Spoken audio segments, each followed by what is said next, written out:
अस्सलामु अलैकुम दोस्तों, पेश खिदमत है आज की हॉरर स्टोरी काली आत्मा एपिसोड नंबर 2। हैरत है, गुड्डू के अब्बा अपने वकार बेटे के साथ भी बिल्कुल वैसे ही वाक़यात पेश आए हैं जो गांव के दूसरे लोगों के साथ भी पेश आते रहे हैं, और तुम हो कि यकीन ही नहीं कर रहे। अम्मा के लहजे में इस बार हैरत के साथ साथ थोड़ी सी जल्लाहट भी थी। अब्बा के चेहरे पर गहरी तशवीश के आसार नमूदार हो गए। फिर वो सोच कर बोले, समझ में नहीं आता आखिर ये सब माजरा क्या है। मेरा तो इन बातों पर यकीन करने को दिल नहीं कर रहा। अब्बा, इन पुरइसरार वाक़यात के बारे में गांव वालों ने पीर इलाही बख्श से कोई बात की थी? मैंने कुछ सोचते हुए उनसे कहा। हाँ की तो थी, अब्बा गोमगू लहजे में सर हिलाकर बोले। और फिर उन्होंने क्या कहा? उन्होंने सारे गांव वालों को कुछ पढ़ने का मशवरा दिया था। उन्होंने कुछ और नहीं बताया। मेरा मतलब है कि ये पुरइसरार वाक़यात आखिर हमारे ही गांव में क्यों पेश आ रहे हैं?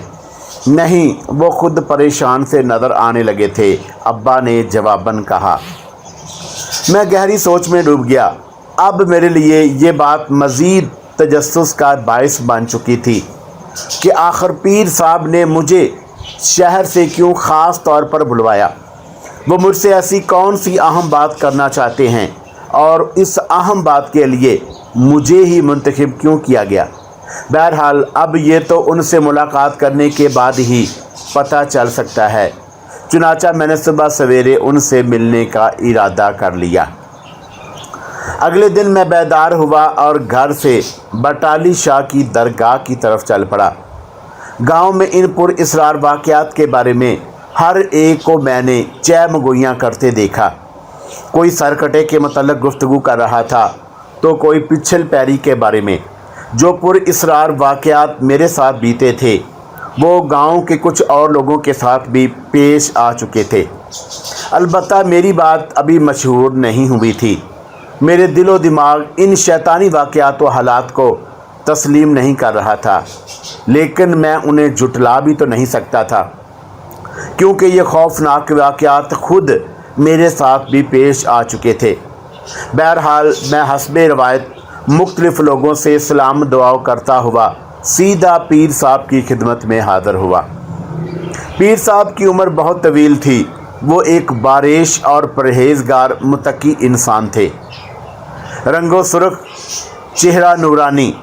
उन्होंने शायद मेरी आमद के बारे में अपने खुदामों से कह रखा था। यकदम जैसे ही मैं वहां पहुंचा, एक खादम ने उनके हुजरे में जाकर मेरे आने की इत्तला पहुंचाई तो उन्होंने एक लम्हा ज़ाया किए बगैर मुझे अंदर बुला लिया। वो अपने आसपास लोगों का ज़्यादा हजूम इकट्ठा करने के कायल ना थे, ना ही वो तावीज़ गंडे वाले पीर थे। बस सीधे सादे एक इबादत गुजार और तन्हा इबादत इलाही में मसरूफ़ रहने वाले शख्स। हत्ता कि उनके खुद्दाम भी तादाद भी गिनती ही की थी। मैं अंदर दाखिल हुआ तो हुजरे के पाकीज़ा माहौल की सहर अंगेज़ खुशबू ने मेरे दिलो दिमाग को एक अजीब सी अकीदत बरी सहर अंगेज़ी से मामूर कर दिया। वो एक खज्जी की चटाई पर आंखें मूंदे बैठे थे और उनके हाथ में तस्बीह थी। उन्होंने हमेशा की तरह सफ़ेद बर्राक शलवार कुर्ता ज़ेबे तन कर रखा था। भुवें और दाढ़ी दूध की तरह सफ़ेद। सर पर अलबत्ता तहदार साफ़ा बांध रखा था। हुजरा मुख्तसर सा था और इंतहाई सादा, जैसा कि एक इबादत गुजार शख्स का होना चाहिए। वहाँ सिर्फ एक खादम उनके करीब मौजूद था। मैंने होले से सलाम किया और उनके सामने साफ़ सुथरा फर्श पर आलती पालती मार कर बैठ गया। वकार मियाँ, आ गए तुम? और पीर साहब की पुरजलाल आवाज़ उभरी। आपका हुक्म मैं भला कैसे टाल सकता था पीर साहब? मैंने धीरे से अज़राह अकीदत व एहतराम से कहा। हुक्म देने वाली सिर्फ़ अल्लाह की ज़ात है। हम सब तो खुद उसके हुक्म के बंदे हैं। पीर साहब ने गोया आलम जज़ब की कैफियत में कहा। फिर बोले, अच्छा ठहरो ज़रा, मैं तुमसे कुछ ज़रूरी बात करूँगा। फिर आंखें मूंद लीं। मैं वहीं खामोश बैठा रहा। البتہ میرے اندر کی تجسس امیز بے چینی فضوں تر ہونے لگی۔ میں چاہ رہا تھا کہ پیر صاحب جلد سے جلد مجھ سے ہم کلام ہوں اور مجھے یہاں بلانے کا اپنا مقصد بیان کریں۔ خدا خدا کر کے یہ انتظار ختم ہوا۔ مجھے ایک مٹی کے آب خورے میں خوش ذائقہ شربت پینے کو دیا گیا اور اس کے بعد پیر صاحب نے مجھے اشارے سے اپنے قریب بیٹھنے کو کہا۔ میں ان کے قریب سرک آیا۔ میرے دل و دماغ کی عجیب حالت ہو رہی تھی۔ میں نے نظریں اٹھا کر پیر صاحب کی آنکھوں میں دیکھا تو مجھے ان کی آنکھوں میں ایک جلال کی کیفیت محسوس ہوئی۔ میں نے ان کی جلالی نظروں کی تاب نہ لاتے ہوئے اپنی نظریں جھکا لی۔ تب ان کی پرجلال آواز میرے کانوں سے ٹکرائی۔ وقار میاں، عمیر احمد تمہارا چھوٹا بھائی ہے نا؟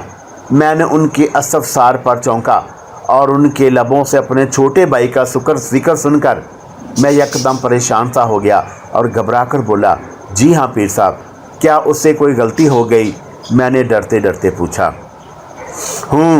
انہوں نے ایک گمبھیر ہنکاری بھری اور پھر ٹھہرے ہوئے لہجے میں مجھ سے بولے، وقار میاں، معاملہ انتہائی سنجیدہ نوعیت کا ہے، اس لیے میں نے تمہیں شہر سے خاص طور پر گاؤں بلوایا، ورنہ میں تمہارے والد صاحب سے بھی یہ بات کر سکتا تھا، مگر میں نے سوچا کہ تم ذرا پڑھے لکھے نوجوان ہو، اس لیے پہلے تم سے بات کر لی جائے۔ وہ اتنا کہہ کر خاموش ہو گئے تو میں نے اپنی بے چینی پر قابو پاتے ہوئے جلدی سے کہا، میں اس عزت افزائی کا مشکور ہوں پیر صاحب، آپ حکم کریں، یہ بندہ ناچیز حاضر ہے۔ اب میری بات غور سے سنو، وہ بولے اور میں دھڑکتے دل کے ساتھ ہمتاً گوش بر آواز ہو گیا۔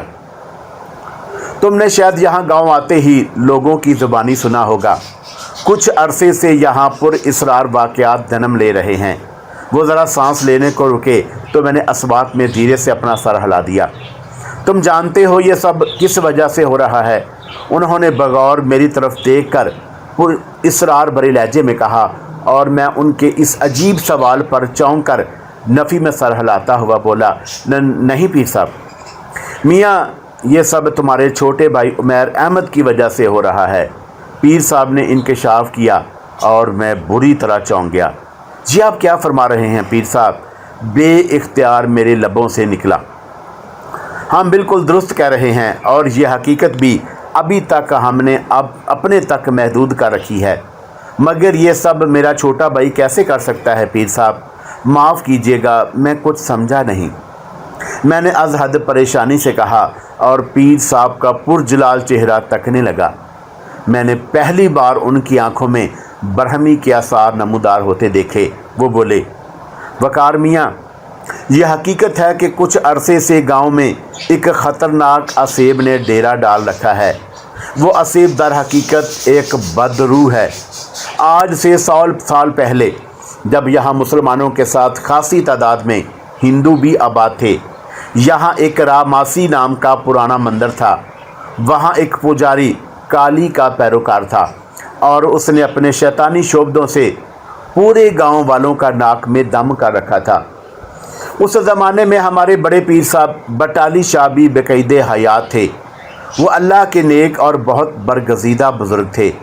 انہوں نے بڑی مشکلوں سے گاؤں والوں کو اس کالی کے شیطان پجاری جس کا نام کالی گاپ تھا نجات دلائی تھی۔ پیر صاحب کے وصال کے بعد مسلمانوں کے ساتھ ہندو بھی پیر بٹالی شاہ کے متقد بن گئے۔ میں چونکہ ان دنوں پیر صاحب کا مقرب خاص تھا، اس لیے مجھے یہ ساری حقیقت اچھی طرح معلوم ہے۔ پھر وقت گزرا، تقسیم ہند کے بعد ہندو یہاں سے ہجرت کرنے لگے اور کالی دیوی کا مندر بھی مسمار کر دیا گیا، بلکہ کالی گاپ کے شیطانی کرتوتوں سے تنگ آ کر مسلمان بھی یہاں سے کوچ کر گئے تھے۔ پورا گاؤں ویران ہو گیا۔ صرف میں یہاں تنہا بڑے پیر صاحب کی عقیدت میں ان کے مقبرے کے ساتھ جھونپڑی ڈال کر رہنے لگا۔ کالی گاپ کی لاش کالی کے پرانے مندر کے تہہ خانے میں گل سڑ گئی۔ رفتہ رفتہ کالی کے اس پرانے مندر سمیت پورا گاؤں کھنڈر بن کر رہ گیا۔ کئی 100 سال پہلے یہ پورا علاقہ ہی راماسی کھنڈر کے نام سے موسوم تھا۔ بعد میں یہاں آبادی ہوئی اور اس کے بعد پھر یہ کھنڈر میں تبدیل ہو گیا۔ اب یوں لگتا ہے جیسے یہ گاؤں ایک بار پھر راماسی کے منحوس کھنڈر میں تبدیل ہونے والا ہے۔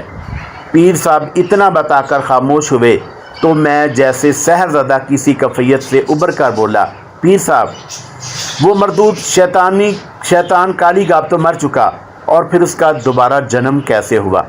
اب میں تمہیں وہی بتانے والا ہوں۔ پیر صاحب گھمبیر آواز میں بولے، مردود کالی گاب کے مرنے کے بعد اس کی گندی روح راماسی کے ویران اور اسیب زدہ کھنڈروں میں چکراتی پھرتی، اور اس نے اپنے شیطانی طاقتیں دوبارہ حاصل کرنے کے لیے کوششیں شروع کر دیں، کیونکہ وہ اب پیر بٹالی شاہ کا انتقام مجھ سے لینا چاہتا تھا۔ مجھے اپنے اللہ پر بھروسہ ہے، اس لیے کالی گاب سے بالکل خوفزدہ نہ ہوا۔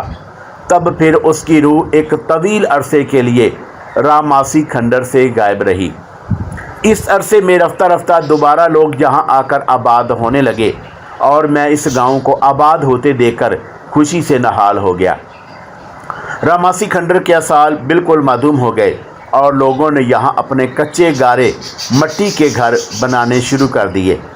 پیر صاحب نے لمحہ بر توقف کیا اور پھر میری طرف دیکھ کر اسرار بھرے لہجے میں بولے، وقار میاں، اس وقت کالی کے پرانے مندر کے کھنڈر پر جو گھر بنا ہوا ہے وہ تمہارا یعنی کہ تمہارے باپ کا گھر ہے۔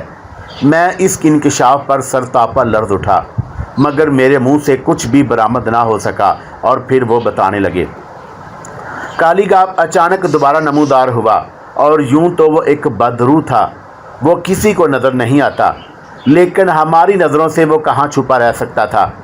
اس بار اسے پر امید اور پرجوش دیکھ کر ہمیں بھی فکر لاحق ہوئی، اور پہلی بار ہمیں خدشہ ہوا کہ کہیں یہ مردود پھر دوبارہ تو شیطانی طاقتیں حاصل کرنے میں کامیاب تو نہیں ہو گیا، اور ہم نے اس کا کھوج لگانا شروع کر دیا۔ تو یہ عقدہ کھلا کہ وہ مردود کالی گاب اب اپنا مردہ وجود حاصل کرنا چاہتا ہے، تاکہ اس کی راکھ کو یہاں سے کئی سو میل دور گھنے جنگلات میں واقع شمبالا دیوی کے ایک بڑے مندر میں لے جا کر وہاں کے مہا پجاری گاتریا کے حوالے کر سکے۔ مہا پجاری گاتریا ایک زبردست تانترک ہے، اور عمل تناسق کے باعث شیطانی پاٹ کا ماہر سمجھا جاتا ہے۔ وہ کالی گاب کو دوبارہ زندہ کرنے اور اسے ناقابل تذکیر بنانے کے لیے اس کے مردہ وجود کی راکھ کو کالے منتر کے ذریعے اس قابل بنانا چاہتا ہے، تاکہ کالی گاب کی روح اس کے اندر حلول کر سکے۔ یوں کالی گاب دوبارہ اپنی اصلی حالت میں لوٹ آتا، اور بنی نوع انسان کے لیے ایک بار پھر درد سر بنتا۔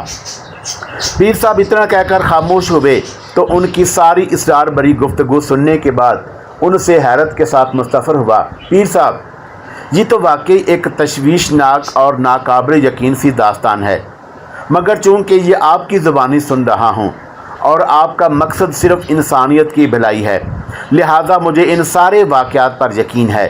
لیکن پیر صاحب، اب تک یہ ذہنی پریشانی دور نہیں ہوئی کہ آخر اس سارے شیطانی کھیل میں میرے چھوٹے بھائی عمیر احمد کا کیا عمل دخل ہے؟ اب ہم اسی طرف آ رہے ہیں۔ اور پیر صاحب نے اپنے مخصوص انداز میں ہنکاری بھر کر کہا، کالی گاب ایک شیطانی عامل تھا۔ بڑے پیر بٹالی شاہ صاحب سے مقابلے میں مرنے کے بعد اس کا جسم اب تک مردہ حالت میں محفوظ ہے۔ وہ اسے حاصل کرنا چاہتا ہے اور شیطانی شعبدے دکھا کر گاؤں والوں کو خوف زدہ کرنا چاہتا ہے، تاکہ وہ لوگ گاؤں چھوڑ کر یہاں سے کوچ کر جائیں، اور پھر اسے اپنے شیطانی مقصد کے حصول کی خاطر ایک زندہ شخص کی مدد کی ضرورت ہے، جو اس کے مردہ جسم کی راکھ سرحد پار کئی سو میل دور جنگلات میں واقع شمبالا دیوی کے مندر کے مہا پجاری گاتریا کے حوالے کر سکے۔ اور اس مکروہ مقصد کے لیے کالی گاب کی بدروح نے تمہارے چھوٹے بھائی عمیر احمد کا انتخاب کیا ہے۔ پیر صاحب اتنا بتا کر چپ ہوئے تو میں دھک سے رہ گیا۔ یہ کیسے ہو سکتا ہے؟ بے اختیار میرے لرزیدہ ہونٹوں سے بولا۔ یہ عنقریب ہونے والا ہے برخوردار۔ پیر صاحب کے نرم لہجے میں دوبارہ جلال امیز جوش اود کر آیا۔ وہ بولے، तुम्हारे छोटे भाई अमैर अहमद को उस मरदूद ने एक साहर बनाने के ख्वाब दिखाए हैं। वो रास्ते से भटक रहा है और उसने काली घाप की मदद करने का फ़ैसला कर लिया है। पीर साहब के दोबारा इंकशाफ पर मैं दहल गया। मैं अपने छोटे भाई उमैर से बहुत मोहब्बत करता था। अगर ये बात कोई और मुझसे कहता तो मैं बिल्कुल उसकी बात का यकीन ना करता, मगर पीर साहब की बात को मैं झुटलाने का तसव्वुर भी नहीं कर सकता था। अब तुम्हें मालूम हो गया कि मैंने तुम्हें क्यों बुलाया है। लम्हा भर तवक्कुफ़ के बाद उन्होंने मुझसे कहा, तुम जाओ और अपने भाई को समझाने की कोशिश करो कि वो अपनी ज़िंदगी और आखिरत को जहन्नम ना बनाए। पीर साहब आप बेफिक्र रहें, अगर ये बात है तो मैं अभी जाकर अपने भाई को इस बातिल रास्ते पर चलने से रोकूंगा, चाहे मुझे उसके लिए अपने भाई पर सख्ती ही क्यों ना करनी पड़े। मैंने जोश अमीर लहजे में कहा, मगर फिर दूसरे ही लम्हे कुछ सोच कर बोला, पीर साहब, मरदूर काली गाब की बदरू ने अगर मेरे भाई को नुकसान पहुंचाने की कोशिश की तो काली गाब के बस इतनी ही ताकत है कि वो लोगों को सिर्फ दहशत ज़दा कर सकता है। उन्हें वो जानी नुकसान तो क्या, बाल बराबर भी नुकसान पहुंचाने की सकत नहीं रखता। यही बात मैंने तमाम गांव वालों को समझाने की कोशिश की कि वो उसकी शोबदों से खौफज़दा ना हों, जो तुम्हारा बाल बराबर भी नुकसान नहीं कर सकते। ऐसा कोई खौफनाक मंजर देखें तो फ़ौरन बाआवाज़ बुलंद कुरानी आयात का विर्द करना शुरू कर दें। मगर लोग कुछ ज़्यादा ही खौफज़दा हो गए। ताहम मैंने काली गाब की बदरू को यहाँ से हमेशा के लिए भगाने का अमल शुरू कर दिया है। अब तुम जाओ और जो मैंने कहा है उस पर फौरी अमल करो और फिर मुझे आकर बताओ। पीर साहब ने इतना कहकर अपनी आंखें मूंद लीं और ज़ैरे लब बदबदाने लगे। उन्हें आलमी मराकबा में देखकर करीब मौजूद उनके खादम ने मुझे वहाँ से जाने का इशारा किया। मैं हैरान व परेशान वहाँ से चला आया। मैं अपने घर की तरफ लौट रहा था, मगर मेरा जहन पीर साहब की रूह फरसा बातों में उलझा हुआ था। मैं जानता था कि इस पुर इसरार राज का जिक्र उन्होंने सिर्फ मुझसे ही किया था और साथ ही उन्होंने मुझसे भी इस राज में रखने की तौकीद की थी, वरना मेरा भाई उमैर से पूरे गांव नफ़रत करने लगता। हत्ता कि मैंने ये बात माँ बाप से भी मख्फी रखने का तहैया कर लिया। मैं घर पहुंचा तो उमैर घर पर ना था, अब्बा भी घर पर नहीं थे। अम्मी बावर्ची खाने में मसरूफ़ थीं। मैंने बुशरा से उमैर के बारे में पूछा। उसने कहा उमैर किसी दोस्त से मिलने गया था। फिर पूछा, भाईजान क्या उमैर भैया से कोई ख़ास बात करनी है? नहीं, बस वैसे ही पूछ रहा था। मैंने कहा, भाईजान उमैर भैया मुझे बहुत सताते हैं। मैंने कहा था विक्की भाई जान को आने दो, मैं उनसे तुम्हारी शिकायत करूँगी। बुशरा ने शिकायत की। मैंने मुस्कुराकर उसका गाल थपथपाया। अच्छा गुड्डू, मैं उसके कान खींचूंगा। तू बता तेरी पढ़ाई कैसी चल रही है? खूब दिल लगाकर पढ़ना। भाईजान जब मैं मैट्रिक पास कर लूँगी तो आप मुझे शहर ले जाएंगे ना? पता है भाईजान मुझे आगे पढ़ने का बहुत शौक़ है, वो मासूमाना खुशी से बोली। मैंने मोहब्बत भरे लहजे में कहा, हाँ हाँ, अभी तो तुम छठी जमात में हो, खूब दिल लगाकर पढ़ो। अच्छा मैं आता हूँ। ये कहकर मैं घर से बाहर आ गया और गली में सुस्त रवि से चलते हुए सोचने लगा कि उमैर कहाँ होगा और उसे मैं कहाँ तलाश करूँ। फिर अचानक मुझे ख्याल आया कि उसके दोस्तों से पूछूं, क्योंकि मैं उसके चंद दोस्तों से वाकिफ़ था। एक तो मुझे परचून की दुकान में अपने बाप के साथ बैठा नज़र आ गया और उसका नाम कासम था। गांव के लोग चूँकि मेरी इज़्ज़त करते थे, इसलिए कासम का बाप मुझे देखकर खुशी से बोला, आप उतर आ बैठ, तुझे खालस दूध की चाय पिलाऊं। नहीं चाचा, मैं अपने छोटे भाई उमैर को ढूंढ रहा हूँ। आप खुश हो ना? और कासू तो कैसा है? पढ़ता पढ़ाता भी है या सारा दिन मेरे भाई के साथ चिड़ियाँ उड़ाता रहता है? मैंने मुस्कुराकर कहा। चाचा रहमान शफकत अमीद हंस कर बोले, शाबा पुत्र शाबा, तूने बिल्कुल ठीक अंदाज़ा लगाया। ये दोनों बदमाश चिड़ी मार हो गए हैं। सारा दिन गलेले लेकर पीर साहब के कब्रिस्तान में चिड़ियाँ मारते फिरते हैं।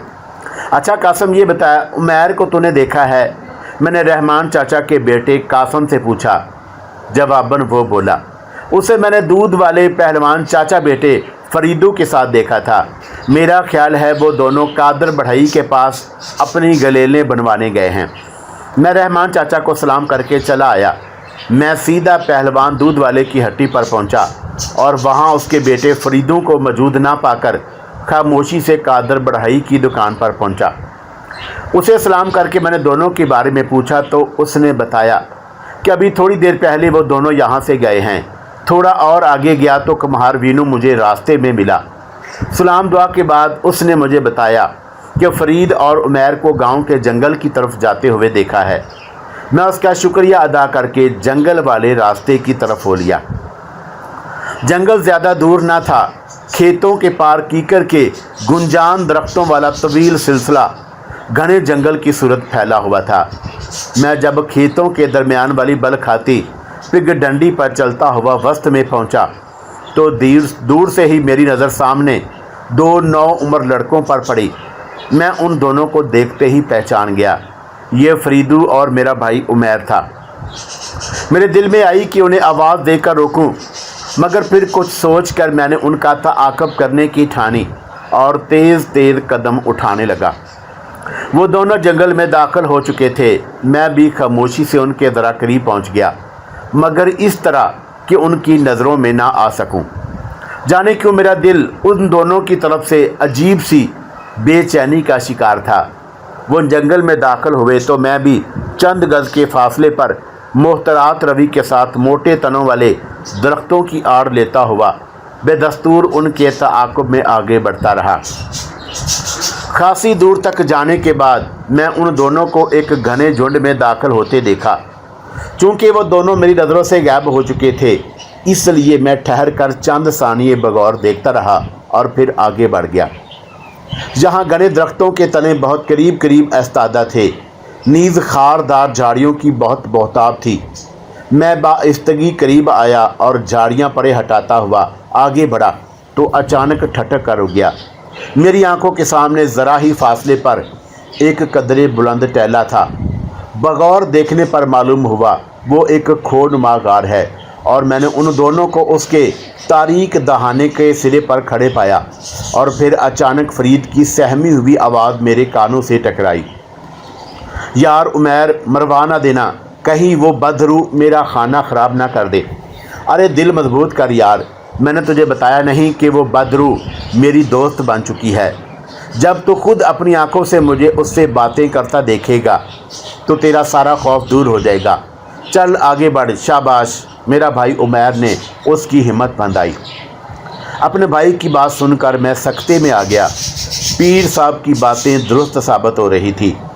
फिर मैंने उन दोनों को गार के अंदर दाखिल होते देखा तो मैं भी छुपता छुपाता गार के दहाने के करीब पहुंचा और आड़ में होकर अंदर झांका। जंगल में अजीब सी वीरानी मुसल्लत थी। हालांकि दिन का वक़्त था, फिर भी चहार सू सन्नाटे का राज। हत्ता कि किसी परिंदे के बोलने तक की आवाज़ भी सुनाई नहीं दे रही थी, जैसे सब को सांप सूंघ गया हो। खुद मुझे अपने दिल की बेतरतीब धड़कनें भी साएं साएं करती कंपटियों पर महसूस होने लगी। अंदर रोशनी हो गई और यह छोटे से घी के चिराग की रोशनी जो मेरे भाई ने जलाकर नीचे ज़मीन पर रख दिया। वो दोनों आलती पालती मारकर बैठ गए। मैं मबहूत सा उन दोनों को तके जा रहा था। उन दोनों की पुश्त मेरी तरफ और चेहरे दूसरी तरफ। फिर अचानक मैंने होले से बड़बड़ाने की आवाज़ सुनी। ये मेरे भाई उमैर की आवाज़ थी। वो नाकाबिले फ़हम खराफात में पड़ गया था। वो शायद ज़ेर लब कोई मंत्र पढ़ रहा था। तब फिर अचानक मुझे एक सर्द हवा का झोंका सा अपने चेहरे पर महसूस हुआ। मेरे अंदर खौफ की लहर दौड़ गई। गार में धुआं सा भरने लगा और फिर उन दोनों के बिल्कुल सामने ज़रा ही फासले पर मैंने धुएं के मरगोलों को यकजा होकर एक अजीब सी बदहैबत हयोले में बदलते हुए देखा। मेरे देखते ही देखते धुएं के वो हयोले इंसानी शबी में तब्दील होने लगे। मैं दम बखुद सा खड़ा उस गैर वाज़े शबी को देखे जा रहा था। मेरे छोटे भाई उमैर ने अब बड़बड़ाना बंद कर दिया और उसके साथ दूध वाले का बेटा फरीद भी खड़ा था। वो थर थर कांप रहा था। इंसानी शबी का वो पुर इसरार हयोला कसीफ दूधिया रंग का था। तब मुझे गार में एक गंजीली आवाज़ सुनाई दी, बड़ी मकरू और मनहूस आवाज़। उमैर, मुझसे डरने की ज़रूरत नहीं है, मैं तुम्हारा दोस्त हूँ।